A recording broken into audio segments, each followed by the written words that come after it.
ರೂಪಲಿ ಗೌರಿ ಗಂಗೆ, ಬಣ್ಣ ಬಣ್ಣದ ಚಿಟ್ಟೆ ಹಂಗೆ, ನೋಡೋಕೆ ಸಾಲಾಗಿಲ್ಲ ಎರಡು ಕಣ್ಣು.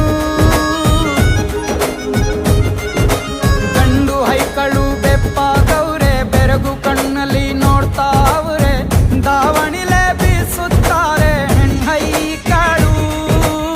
ರೊಟ್ಟಿ ಊಟ ಉಣ್ಣಂಗಿಲ್ಲ, ಹಬ್ಬದೂಟ ತಳ್ಳಂಗಿಲ್ಲ, ನೆಂಟ ಜಗಳ ಆಡಂಗಿಲ್ಲ ನಮ್ಮ ಊರಲ್ಲಿ.